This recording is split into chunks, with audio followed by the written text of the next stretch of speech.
Assalamualaikum warahmatullahi wabarakatuh. Anak-anak silakan dibuka LKS-nya halaman 21, yaitu Pak Alfa akan jelaskan tentang jenis kegiatan ekonomi masyarakat yang kemarin sudah sampai baca. Yang pertama adalah pengertian kegiatan ekonomi. Anak-anak sebelumnya bisa disiapkan stabilo, atau kalau memang tidak punya boleh pakai pensil atau pulpen, bisa ditandai sendiri dan dibuat belajar sendiri di rumah. Yang pertama, pengertian kegiatan ekonomi. Ini sudah Pak Alfi garis bawahi atau tandai, yaitu kegiatan ekonomi adalah semua kegiatan yang dilakukan manusia untuk memenuhi kebutuhan hidup. Jadi semua kegiatan yang dilakukan manusia untuk kebutuhan hidup, tentunya bisa berjualan, bertani, nelayan, itu semuanya dilakukan untuk memenuhi kebutuhan hidup. Jadi ada banyak kegiatan yang menjadi contoh dari kegiatan ekonomi. Yang kedua adalah jenis-jenis usaha dalam bidang ekonomi. Dalam bidang perekonomian, yaitu untuk memenuhi kebutuhan hidup. Yang pertama, agraris. Nomor satu, agraris. Di Indonesia dikenal sebagai negara agraris. Apa negara agraris itu? Yaitu banyak penduduknya bermata pencaharian sebagai petani. Jadi di Indonesia sebagian besar penduduknya adalah petani, bertani, yaitu bercocok tanam. Bertani itu bercocok tanam. Usaha agraris meliputi kegiatan pertanian dan perkebunan. Kalau pertanian ini berarti nanti membutuhkan banyak air.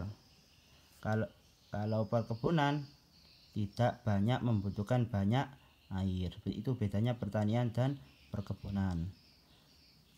Di antara daerah-daerah yang melakukan kegiatan pertanian atau perkebunan yaitu pedesaan dan pegunungan. Kalau di kota sangat minim sekali, sangat jarang melakukan perkebunan atau pertanian.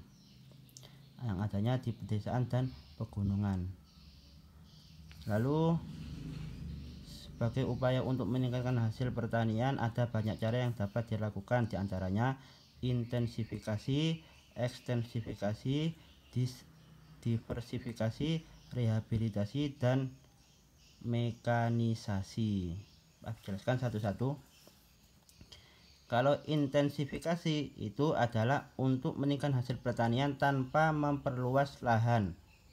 Jadi meningkatkan hasil dari pertanian tanpa adanya perluasan lahan. Lahan itu tanah. Jadi lahannya 10 meter.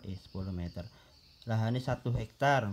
Berarti ya 1 hektar itu dimanfaatkan, tidak menambah luas lagi, tidak menambah lahan lagi, seperti itu. Bagaimana caranya? Yaitu dengan cara menggunakan pupuk bibit unggul, pengairan, pemeliharaan, dan penyuluhan. Jadi cara-caranya diperbaiki agar hasilnya lebih banyak. Intensifikasi lebih dikenal dengan nama panca usaha tani. Panca usaha tani ini nama lain dari intensifikasi. Yang kedua adalah ekstensifikasi. Ekstensifikasi ini kebalikan dari intensifikasi. Apa itu? Usaha peningkatan hasil pertanian dengan memperluas lahan. Jadi asalnya 1 hektar diperluas menjadi 2 hektar. Seperti itu. Itu biasanya terjadi di luar Pulau Jawa, karena di Jawa ini sudah sangat sempit, biasanya banyak digunakan untuk penduduk atau perkampungan. Maka biasanya terjadi transmigrasi, perpindahan penduduk dari pulau satu ke pulau yang lain, yaitu misalkan Sumatera, Kalimantan, Sulawesi, atau Papua. Di sini tanahnya sangat-sangat luas, jadi bisa digunakan untuk ekstensifikasi, memperluas lahan tadi agar hasilnya lebih maksimal. Yang ketiga adalah diversifikasi, usaha peningkatan hasil pertanian dengan cara memperbanyak jenis tanaman pada suatu lahan pertanian.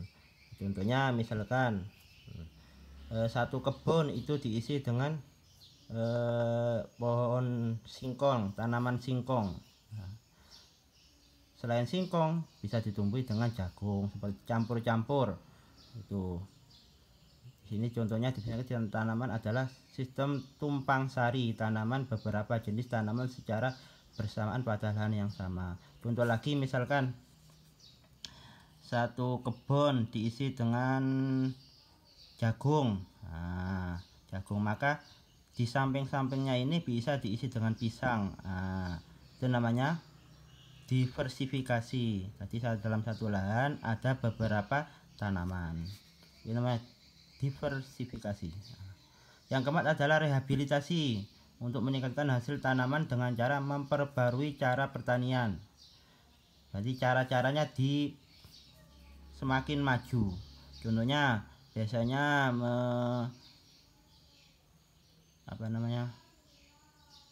sawahnya biasanya pakai kerbau. Nah, itu sekarang pakai traktor. Seperti itu. Jadi semakin maju. Terus pengairannya dibuatkan waduk. Nah, ini di sini contohnya. Nah, misalnya tanaman secara bersamaan ubi. Nah, ini rehabilitasi nggih.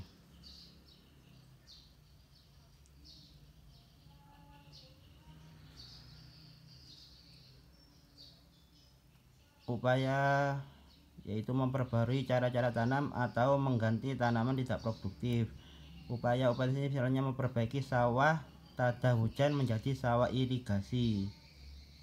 Nah, dibuatkan irigasi, pengairan yang bagus dari misalkan sungai dialiri oleh air ke sawahnya, menggantikan tanaman yang sudah tua menjadi tanaman baru.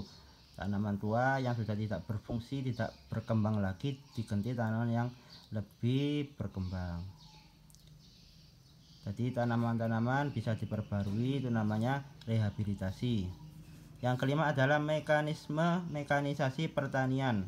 Ini yang mekanisasi pertanian, sebuah wujud dari pengaplikasian sebagai macam prinsip ilmu teknologi di bidang pertanian. Tadi teknologi semakin maju di sini. Contoh ini dalam bidang pertanian tidak hanya mengacu pada penggunaan traktor, berbagai macam alat bermotor lainnya. Jadi seluruh kegiatan pertanian dilakukan dengan modern, sangat canggih sudah ini kalau mekanisasi pertanian. Lanjut kita perkebunan. Nah, usaha tanam lahan dengan tanaman keras. Seperti apa? Seperti jagung, seperti singkong. Nah, tanaman keras tidak membutuhkan banyak air. Ada dua jenis perkebunan rakyat, perkebunan besar. Kalau perkebunan rakyat berarti dilakukan oleh rakyat biasa, penduduk. Kalau perkebunan besar bisa dilakukan oleh perusahaan, pemerintah, seperti itu. Perkebunan juga digolongkan menjadi dua, yaitu tanaman musiman dan tanaman tahunan. Kalau musiman itu berarti pendek, satu musim 6 bulan. Kalau tahunan bisa bertahun-tahun. Contohnya yang musiman tebu, tembakau, rosella, bunga rosella. Kalau tahunan ini lebih lama tanamannya. Contohnya teh, kopi, cengkeh, lada, karet, kelapa sawit.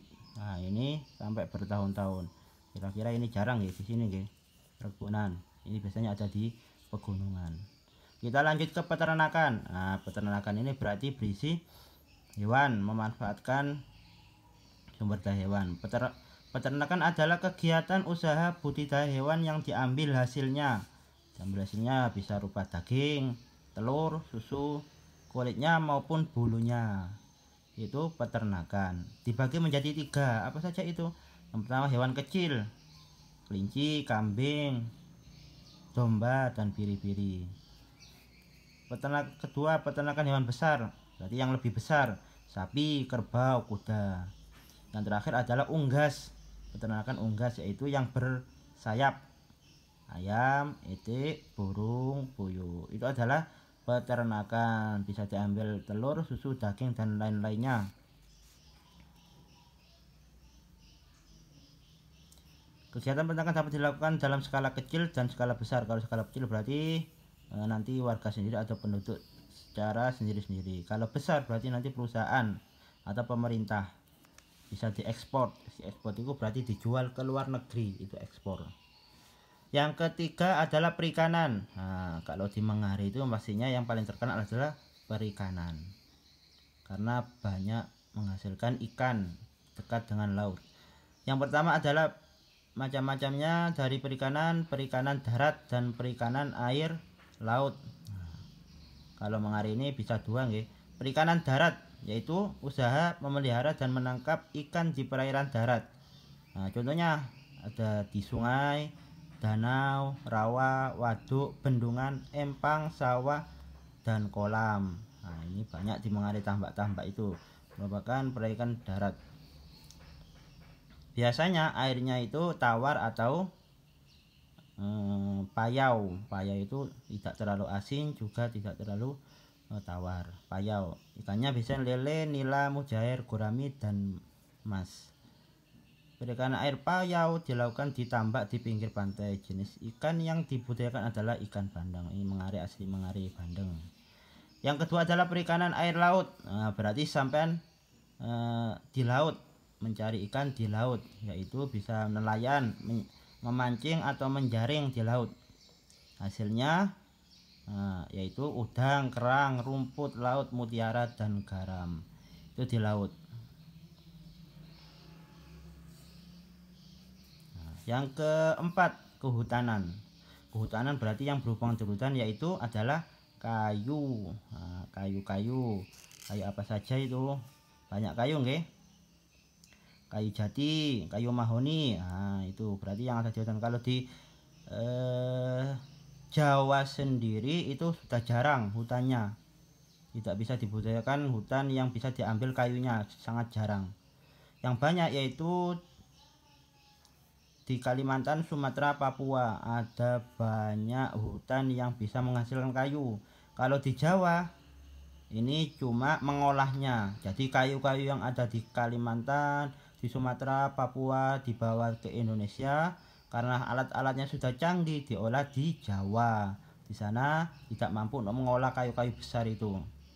Jadi biasa sampean lihat jalan-jalan ada truk pengisi kayu-kayu itu dari luar Jawa. Diolah di Jawa karena alat-alatnya lebih canggih, bisa mengolah kayu-kayu daripada yang luar Jawa. Hutan termasuk sebagai paru-paru dunia. Nah, paru-paru dunia ini maksudnya bisa menyaring udara dari Samudra Hindia. Samudra Hindia itu nanti mengeluarkan udara masuk ke Indonesia, disaring. Nah, disaring karena Indonesia banyak hutannya. Beracun, udara beracun masuk ke Indonesia melewati hutan-hutan, disaring menjadi udara yang bersih, masuk ke negara-negara Asia, Eropa, Afrika. Itu adalah keunggulan dari Indonesia, mampu menyaring udara dari samudra yang sangat luas. Di hutan ini juga ada fauna. Fauna ini apa itu fauna? Fauna itu hewan gitu. Kalau hewan itu fauna, kalau tumbuh-tumbuhan namanya flora. Flora dan fauna. Tentunya hutan ini sangat penting bagi Indonesia. Jika tidak dirawat maka akan ada bencana. Yang pertama bencana banjir bandang, tanah longsor. Ini banyak terjadi di pegunungan sana, di Bogor, di Malang, di Mojokerto. Itu termasuk dataran tinggi. Kalau hutannya digunduli, tanaman dibacoi, dimanfaatkan sembarangan, maka akan terjadi bencana. Alam akan marah. Kalau di sini bukan pegunungan, jadi mungkin sangat jarang ada tanah longsor. Kalau banjir, nah ini berarti berhubungan dengan alam, yaitu tidak ada resapan air. Jadi di bawah tanah itu kalau ada tanamannya, berarti yang bawah ini mudah untuk menyerap air. Kalau misalkan tidak ada tanamannya, maka tanah ini tidak mudah menyerap air. Apalagi permukaannya itu dipaving, diaspal dan lain sebagainya, maka sangat sulit air ini merembes ke tanah. Itu dulu kita bagi menjadi dua. Yang pertama yaitu agraris, yang kedua peternakan, yang ketiga perikanan, dan yang terakhir adalah kehutanan. Anak-anak bisa dicatat. Anak-anak bisa ditandai seperti ini. Nanti yang penting-penting ini dibaca lagi. Karena anak-anak bisa memahami. Kalau ada pertanyaan silakan ditanyakan ke Pak Afif. Sekian dari Pak Afif. Terima kasih. Mohon maaf. Wassalamualaikum warahmatullahi wabarakatuh.